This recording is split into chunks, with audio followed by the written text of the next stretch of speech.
Friends, education minister Lokesh గారు డిఎస్సిలో scam చేశారు అనే ఎలిగేషన్స్ వస్తుంటే అందులో ఉన్న టెక్నికల్ ల్యాప్సెస్ ఎవిడెన్సెస్ తో సహా జనాల్లో ధూమ్ ధామ్ అని వెళ్ళిపోవడం చూసి గుక్క తిప్పుకోలేకపోతున్నారేమో సిబిఎన్ గారు, లోకేష్ గారు. జగన్ గారి టైంలోనే ఏపీపీఎస్సీలో స్కామ్ జరిగింది అని చెప్పి అటువైపు బండి తిప్పారు. పాపం లోకేష్ గారు ఎడ్యుకేషన్ మినిస్టర్ గా ఇన్కాంపిటెంట్, మన స్టేట్ కి మన ఎడ్యుకేషన్ సిస్టమ్ కి యూజ్లెస్ అని బ్రాడ్ డే లైట్ లో ప్రూవ్ అవడం చూసి అది తట్టుకోలేక ఏమో సిబిఎన్ గారు రంగంలోకి దిగి బండి ఏకంగా జగన్ గారి టైంలోనే ఏపీపీఎస్సీలో స్కామ్ జరిగింది అనే డైరెక్షన్ లోకి తిప్పారు. నాకు అదే కావాలి. అప్పుడే కదా జగన్ గారి సైడ్ ఉన్న డొల్లతనం ఏంటో కూడా బయటపడేది. ఒకవేళ అది ప్రూవ్ కాలేదనుకోండి, ఏముంది, సిబిఎన్ గారి విజనరీ ట్రాక్ రికార్డ్ మనకు తెలుసు కదా, అందులో ఇదొక మైల్ స్టోన్ అని చెప్పేసి ఆయన ఖాతాలోకి ఇది కూడా చేరిపోద్ది. లాస్ట్ ఎపిసోడ్ లో మనం డిఎస్సికి సంబంధించి జగన్ గారు ఎలాంటి ఎవిడెన్సెస్ చూపించి సిబిఎన్ గారిని, లోకేష్ గారిని కడిగవతలు పడేశారో చూసాము. దాని మీద నేనేమనుకుంటున్నాను అని నా ఒపీనియన్ కూడా డెసిసివ్ గా నేను ఆ ఎపిసోడ్ లో చెప్పాను. ఈ ఎపిసోడ్ లో ఏం చేద్దామంటే, సిబిఎన్ గారు ఇప్పుడు కౌంటర్ అటాక్ మొదలు పెట్టారు కదా, జగన్ గారి టైంలోనే స్కామ్ జరిగిందని. అందులో ఫ్యాక్ట్స్ ఏంటి, స్కామ్ జరిగింది అని చెప్పి సిబిఎన్ గారు అనడానికి ఆయన చూపిస్తున్న ఎవిడెన్సెస్ ఏంటి, దానికి సిబిఎన్ గారు ఇస్తున్న రీజనింగ్ సాలిడ్ గా ఉందా, జగన్ గారు వాటికి ఇచ్చిన క్లారిఫికేషన్స్ లో విషయం ఉందా లేదా దొరికిపోయారా అని with evidences and central government forensic reports తో ఈ ఎపిసోడ్ లో మనం డిస్కస్ చేసుకుందాం. Hi, this is Vijay Kesari and welcome to Andhra podcaster, where we discuss questions, perspectives and possibilities focused on development of Andhra. Alright, to begin with, APPSC exam different stages లో conduct చేస్తారు. ముందు notification ఇస్తారు, దాని తర్వాత ప్రిలిమ్స్ ఉంటాయి, మెయిన్స్ ఉంటాయి, final గా interviews తర్వాత ఫైనల్ సెలక్షన్ లిస్ట్ బయటకు వస్తుంది. జగన్ గారి టైంలోనే ఏపీపీఎస్సీ జరిగింది, అందులో స్కామ్ జరిగింది అన్నారు కదా సిబిఎన్ గారు.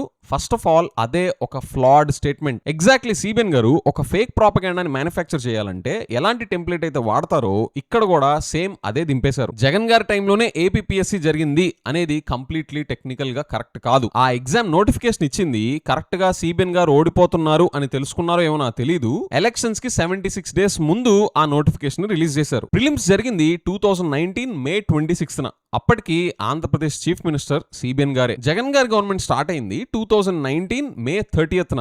అప్పటికే ప్రిలిమ్స్ అయిపోయాయి. జగన్ గారు వచ్చాక చేసింది ప్రిలిమ్స్ రిజల్ట్స్ అనౌన్స్ చేయడం, మెయిన్స్ కండక్ట్ చేయడం, ఇంటర్వ్యూస్ కండక్ట్ చేయడం, దాని తర్వాత ఫైనల్ సెలెక్టెడ్ లిస్ట్ ని అనౌన్స్ చేయడం. జగన్ గారు వచ్చే టైంకే ఆ ఎంటైర్ ఎగ్జామ్ ని ఎలాగ అడ్మినిస్టర్ చేయాలి అని ఫామ్ చేసే కమిటీ, ఆ కమిషన్ ఉంటది కదా, అది సిబిఎన్ గారి టైంలోనే ఫామ్ అయిపోయింది. ప్రిలిమ్స్ కూడా సిబిఎన్ గారి టైంలోనే అయిపోయాయి. సో సిబిఎన్ గారి ఆర్గ్యుమెంట్ లో ఫస్ట్ పాయింటే డమాల్. అయినా కూడా ఫర్దర్ స్టేట్మెంట్స్ అండ్ ఆర్గ్యుమెంట్స్ లో ఎక్కడైనా ఎవిడెన్సెస్, జగన్ గారి డొల్లతనం బయటపడే ఎవిడెన్సెస్ ఏమైనా ఉన్నాయో చూద్దాం. పాపం ఆయన education minister incompetent and useless అని ప్రూవ్ అయిపోయిన తర్వాత ఎలాగైనా ప్రొటెక్ట్ చేసుకోవాలి అనే యాంగిల్లో కాకుండా సైంటిఫిక్ టెంపర్ తోనే చూద్దాం. ఇక్కడ ఒక మెయిన్ విషయం ఏంటంటే, జగన్ గారి టైంలో మెయిన్స్ కండక్ట్ చేయడం, ఆ మెయిన్స్ కి వచ్చిన ఆన్సర్ షీట్స్ ని ఎవాల్యుయేట్ చేయడం, ఇవంతా కూడా కోవిడ్ ఉండడం వల్ల, లాక్డౌన్ రిస్ట్రిక్షన్స్ వల్ల ఫిజికల్ గా ఎవరు వచ్చి చేసే సాహసం చేయలేరు కాబట్టి, అలా చేయమండం కూడా కరెక్ట్ కాదు కాబట్టి డిజిటల్ ఎవాల్యుయేషన్ అనే ఐడియాను ముందుకు తీసుకొచ్చారు. ఈ ఐడియాను కూడా బ్లైండ్ గా బుల్డోస్ చేయాల.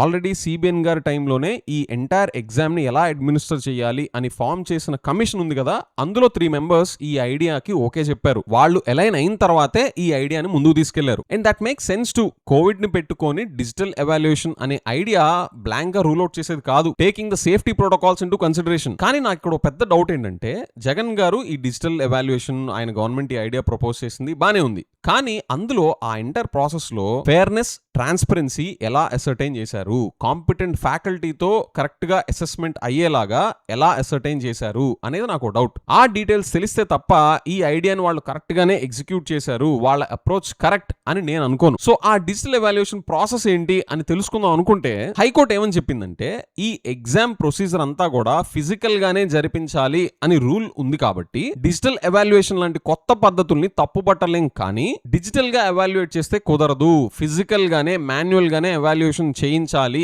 అని హైకోర్టు ఆర్డర్ ఇచ్చింది. ఇంకా హైకోర్టే చెప్పిన తర్వాత ఎంత సీఎం అయినా ఏం చేస్తారు చెప్పండి, సైలెంట్ గా అది ఫాలో అవ్వాల్సిందే. అకార్డింగ్లీ డిజిటల్ ఎవాల్యుయేషన్ ని క్యాన్సిల్ చేసి మాన్యువల్ గా, ఫిజికల్ గానే చేయించారు. కానీ ఇప్పుడు సీఎం సిబిఎన్ గారు ఏమైనా ఆర్గ్యూ చేస్తున్నారు తెలుసా, జగన్ గారు డిజిటల్ ఎవాల్యుయేషన్ పద్ధతిలోనే కండక్ట్ చేశారు ఆ ఎవాల్యుయేషన్ మొత్తం. ఏది, మన రాష్ట్రపు 14 లక్షల కోట్లు, 15 లక్షల కోట్లు అని data based evidences, CAG reports చెప్పిన ఫేక్ ప్రాపగండాస్ ఎలా చలామణి చేశారో, సేమ్ ఇక్కడ కూడా జగన్ గారు హైకోర్టు ఆర్డర్ ని ఒబే చేస్తా డిజిటల్ ఎవాల్యుయేషన్ ఎవాల్యుయేషన్ ని క్యాన్సిల్ చేసి మాన్యువల్ గా చేసినా కూడా డిజిటల్ గానే చేశారు ఎవాల్యుయేషన్ అని చెప్పి సిబిఎన్ గారు ఆర్గ్యూ చేస్తున్నారు. సో ఇక్కడ కూడా సిబిఎన్ గారు ఆర్గ్యుమెంట్ డమాల్. నెక్స్ట్ విజయవాడ దగ్గర హాయ్లాండ్ లో ఏపీపీఎస్సీ కి సంబంధించిన ప్రాసెస్ అన్ని కండక్ట్ చేశారు అనే ఆర్గ్యుమెంట్ ని తీసుకొచ్చారు. కానీ పాపం ఇప్పుడు సిబిఎన్ గారి గవర్నమెంట్ లో ఉన్న గవర్నమెంట్ ఆఫీసర్స్ ఆ ఎగ్జామ్ ప్రాసెస్ ని ఎలా కండక్ట్ చేశారో కోర్టుకి ఏమైనా ఎఫిడవిట్ సబ్మిట్ చేశారు తెలుసా? ఆ ఎగ్జామ్ కి సంబంధించిన ప్రాసెసెస్ అన్ని కూడా ఏపీపీఎస్సీ ప్రిమిసెస్ లో and SRR and CVR college లో జరిగాయి. ప్రతిదీ సీసీటీవీ సర్వేలెన్స్ లోనే జరిగింది.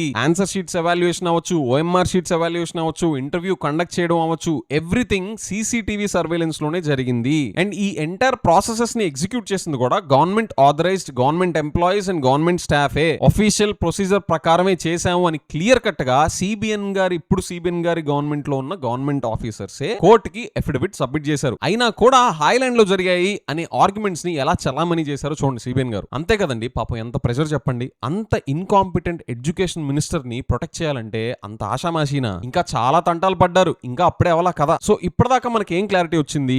ఎవాల్యుయేషన్ చేసింది డిజిటల్ పద్ధతిలో కాదు, కోర్ట్ ఆర్డర్ ప్రకారం ఫిజికల్ గా మాన్యువల్ గానే ఎవాల్యుయేషన్ జరిగింది. ఏపీపీఎస్సీలో ఎండ్ టు ఎండ్ ప్రాసెస్ మొత్తం అఫీషియల్ ప్రొసీజర్ ప్రకారమే జరిగింది. ప్రతిదీ సీసీటీవీ కెమెరాస్ లో రికార్డ్ అయింది. అవి కండక్ట్ చేసింది కూడా ఏపీపీఎస్సీ ఆథరైజ్డ్ ప్రిమిసెస్ లోనే అని ఇప్పుడు సిబిఎన్ గారి గవర్నమెంట్ లో ఉన్న గవర్నమెంట్ ఆఫీసర్స్ కోర్టుకు సబ్మిట్ చేశారు. నెక్స్ట్ బండి ఎడి తిప్పారు తెలుసా?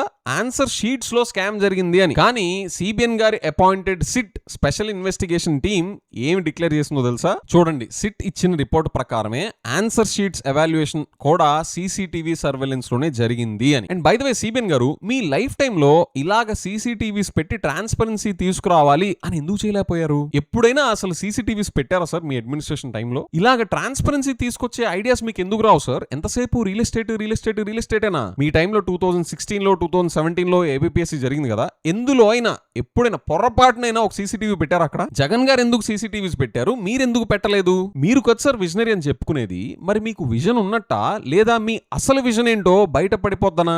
సిట్ రిపోర్ట్ ప్రకారం అండ్ వాళ్ళ ఇన్వెస్టిగేషన్ అలా టప్పగా చేయలా. సెంట్రల్ గవర్నమెంట్ ఫోరెన్సిక్ ఏజెన్సీస్ తో వాళ్ళు డీటెయిల్డ్ గా ఇన్వెస్టిగేషన్స్ చేయించి వాళ్ళు పబ్లిష్ చేసిన రిపోర్ట్ లో ఏం మెన్షన్ చేశారు తెలుసా? ఆ ఎగ్జామ్స్ రాసిన క్యాండిడేట్స్ ఆన్సర్ షీట్స్ లో ఎలాంటి అవకతవకలు లేవు. ఇవన్నీ చెప్పేది ఎవరు? సిబిఎన్ గారు వేసిన సిట్ టీమే. అక్కడ బార్కోడ్ ఎర్రర్స్ అనేవి టెక్నికల్ గా వచ్చిన ఎర్రర్స్ తప్ప ఆన్సర్స్ రాసిన క్యాండిడేట్స్ హ్యాండ్ రైటింగ్ లో ఎలాంటి అవకతవకలు లేవు అని డిటెక్టెడ్ నో డిస్క్రిపెన్సీ అని ఫోరెన్సిక్ డిపార్ట్మెంట్ డిక్లేర్ చేసినట్టు సిట్ ఇన్వెస్టిగేషన్ నుంచి బయటకు వచ్చింది. ఇంకా ఓఎంఆర్ షీట్స్ ఉంటాయి కదా, అందులో కూడా ఏమన్నా అవకతవకలు జరిగాయా అని చెప్పి సిట్ ఇన్వెస్టిగేట్ చేసింది. అందులో కూడా ఏమీ లేవని ఫోరెన్సిక్ డిపార్ట్మెంట్ డిక్లేర్ చేసింది. ఎర్రర్స్ లిస్ట్ లో వచ్చిన ఎర్రర్స్ అనేవి టెక్నికల్ గా ఓఎంఆర్స్ ని రీడ్ చేసేటప్పుడు వచ్చిన ఎర్రర్స్ తప్ప మార్క్స్ వేయడంలో గానీ తీసేయడంలో గానీ మార్క్స్ ని మ్యానిపులేట్ చేయడంలో గానీ ఎలాంటి అవకతవకలు జరగలేదు అని కుండబద్దలు కొట్టి చెప్పింది సిబిఎన్ గారి సిట్ ఇన్వెస్టిగేషన్. నెక్స్ట్ బండి తిప్పారో తెలుసా? ఓఎంఆర్ షీట్స్ ఎవాల్యుయేట్ చేసిన వాళ్ళంట గుర్తు తెలియని వాళ్ళు, ఇన్కాంపిటెంట్ పీపుల్ ఎవాల్యుయేట్ చేశారంట. సార్ మరి మీరు వేసిన సిట్ టీమ్ కి ఏమైనా పిచ్చి పట్టిందా? సెంట్రల్ ఫోరెన్సిక్ ల్యాబొరేటరీస్ లో ఉన్న వాళ్ళకి ఏమైనా పిచ్చి పట్టిందా? వాళ్ళు ఎందుకని అంత తరోగా ఇన్వెస్టిగేషన్ చేశాక ఆ ఎవాల్యుయేషన్స్ చేసింది స్వయంగా గవర్నమెంట్ స్టాఫే అని ఎందుకని చెప్పారు? వాళ్ళకేమైనా పిచ్చి పట్టిందా లేదా మమ్మల్ని పిచ్చోళ్ళు చేయడానికా మీరు చెప్పేది? నెక్స్ట్ అయితే ఇంకా పరాకాష్ట, ఇంకా ఏది పడితే చెప్పాలని రిటర్న్ టెస్ట్ లో తక్కువ మార్కులు వచ్చిన వాళ్ళకి ఇంటర్వ్యూలో ఎక్కువ మార్కులు వచ్చాయంట. సార్ యాక్చువల్లీ ఈ పాయింట్ నాకు నచ్చింది. మీరు ఇలానే అడగాలి. కానీ మీ టైంలో జరిగిన ఎగ్జామ్స్ లో ఎంత మందికి మీరు return test marks, interview marks declare చేశారు? అవి బయట పెట్టిన ట్రాక్ రికార్డ్ మీకుందా అని ఈ క్వశ్చన్స్ ఎవరైనా గనక మీరు మనల్ని అడిగితే మీ పరిస్థితి ఏంటి అనుకున్నా కరెక్ట్ గా జగన్ గారు ఇదే అడిగారు. ఇది అడిగి జగన్ గారు దీన్ని మొత్తం సిబిఐకి ఇచ్చేయండి అని చెప్పి ఛాలెంజ్ చేశారు. సిబిఎన్ గారి టైంలో జరిగిన ఎగ్జామ్స్ మీద, జగన్ గారి టైంలో జరిగిన ఎగ్జామ్స్ మీద సిబిఐ ఎంక్వైరీ వేయించండి అని చెప్పి, సిబిఐకి లెటర్ రాయండి అని చెప్పి ఛాలెంజ్ చేశారు. అసలు అపోజిషన్ ఉన్న వాళ్ళు ఇంత ధైర్యంగా సిబిఐకి ఇవ్వమని చెప్పి ఛాలెంజ్ చేస్తుంటే అసలు సిబిఎన్ గారు ఈ పార్టీకి లెటర్ రాసి అవతల పడేసి ఉండాల్సింది. ఏ సార్ ఎందుకు చేయలేదు? ఇంకా మీ లోకేష్ గారు ఎడ్యుకేషన్ మినిస్టర్ గా కాంపిటెంట్, మన స్టేట్ కి ఎడ్యుకేషన్ సిస్టమ్ కి ఇంకా యూస్ఫుల్ అని మీరు నమ్మితే ఈ పార్టీకి లెటర్ రాసి అవతల పడేసి ఉండాల్సింది. ఎందుకు చేయలేదు సార్? ఇంత లేటా? పైగా ఆయన సెంట్రల్ గవర్నమెంట్ లో అలయన్స్ పార్ట్నర్ కాదు మీలాగా. స్టేట్ గవర్నమెంట్ లో మీరే ఉన్నారు, సెంట్రల్ గవర్నమెంట్ లో మీరే ఉన్నారు. రాసి అవతల పడేయాల్సింది సిబిఐకి. మీరు లేట్ చేస్తున్న ప్రతి సెకండ్ మిమ్మల్ని, మీ సన్ని ఎంత డిఫెన్స్ లో పడేస్తుందో మీకు తెలుస్తుందా సార్? సార్ అసలు ఎడ్యుకేషన్ అనేది మీకు ఎప్పుడైనా ఒక ప్రయారిటీ అయిందా? ఎంతసేపు రియల్ ఎస్టేట్ అయినా అసలు అడ్మినిస్ట్రేషన్ స్పెల్లింగ్ తెలుసా సార్? మీకు ఇక్కడ ఇంకో మైల్ స్టోన్ చెప్పనా? మన ఆంధ్రప్రదేశ్ జగన్ గారి టైంలో is the first state to introduce biometrics, facial recognition into this exam procedures. CBN గారు మీ లైఫ్ టైమ్ లో మీకు ఇలాంటి ఐడియా వచ్చిందా సార్? ఇలాంటి ట్రాన్స్పరెన్సీ తీసుకురావాలని చెప్పి జనాలకి పనికొచ్చే 2014 నుంచి ఏం చేశారు ఒక్కటి చెప్పండి చెప్పండి సార్. జగన్ గారు ఇలాంటి ట్రాన్స్పరెన్సీని ఏపీపీఎస్సీలో తీసుకురావడం చూసి సెంట్రల్ గవర్నమెంట్ లో యూపీఎస్సీ ఎగ్జామ్స్ లో కూడా ఐఏఎస్, ఐపీఎస్లు, ఐఎఫ్ఎస్లు ఇలాంటి ఎగ్జామ్స్ పెట్టే యూపీఎస్సీ ఎగ్జామ్స్ లో కూడా ఇదే టెక్నాలజీని, ఇదే ప్రాసెస్ ని అడాప్ట్ చేసుకున్నారు. అండ్ సిబిఎన్ గారు ట్రాన్స్పరెన్సీ డోర్స్ ఎలా మూసేస్తారో తెలుసా? జగన్ గారు రాకముందాకా ఏపీపీఎస్సీ ఇంటర్వ్యూ బోర్డ్ ఒకటే ఉండేది. అందులో ఒక సివిల్ సర్వీసెస్ ఆఫీసర్ మాత్రమే ఉండేవాళ్ళు. కానీ జగన్ గారు వచ్చిన తర్వాత ఆ ఒక ఇంటర్వ్యూ బోర్డు కాకుండా ఇంకొక 2 ఇంటర్వ్యూ బోర్డ్స్ యాడ్ చేసి 3 ఇంటర్వ్యూ బోర్డ్స్ క్రియేట్ చేశారు. జంబ్లింగ్ బేసిస్ లో ఏ క్యాండిడేట్ ఏ ఇంటర్వ్యూ బోర్డులోకి వెళ్తారో క్యాండిడేట్ కి తెలియదు, ఇంటర్వ్యూ బోర్డు కి తెలియదు. సార్, ఇంత ట్రాన్స్పరెన్సీని జగన్ గారి టైంలో తీసుకొస్తే మీరు ఏం చేశారు సార్? మళ్ళీ ఆ 3 ఇంటర్వ్యూ బోర్డు తీసేసి ఒక ఇంటర్వ్యూ బోర్డుకి వచ్చేసారు. ఎవరు ట్రాన్స్పరెన్సీని తీసుకొస్తున్నారు? ఎవరు ట్రాన్స్పరెన్సీని క్లోజ్ చేసేస్తున్నారు? అసలు ఎవరు సార్ విజనరీ ఇక్కడ? అసలు మీరు విజనరీ ఏంటి? మీకు డెవలప్మెంట్ కి లింక్ ఏంటి అని అడిగేది ఎందుకే సార్? సార్, మీ పనితనం ఏంటో, లోకేష్ గారికి ఉన్న పరిజ్ఞానం ఏంటో, డిఎస్సిని ఎంత చెత్తగా కండక్ట్ చేశారనేది మాకు ఎవిడెన్సెస్ తో సహా మాకు అర్థమైంది. కానీ ఇంకా లేట్ చేయకుండా జగన్ గారు చెప్పినట్టు సిబిఐకి ఇచ్చేసేయండి. పాపం మీకు పట్టిన సిచ్యువేషన్ ఎలాంటిదంటే ఇచ్చినా మీకే ఇబ్బంది, ఇవ్వకపోయినా మీకే ఇబ్బంది. జగన్ గారు మీకు చెక్ పెట్టలా, చెక్ మేట్ పెట్టారు. ఫ్రెండ్స్, మీకు కూడా ఇది సిబిఎన్ గారికి, లోకేష్ గారికి చెక్ మేట్ సిచ్యువేషన్ అని అనిపిస్తే కామెంట్స్ లో చెక్ మేట్ అని టైప్ చేయండి. అండ్ యూట్యూబ్ లో ఆంధ్ర పాడ్కాస్టర్ ఛానల్ జాయిన్ అయిన ప్రతి ఒక్కరికి my heartful thanks. With that I will see in the next episode. By.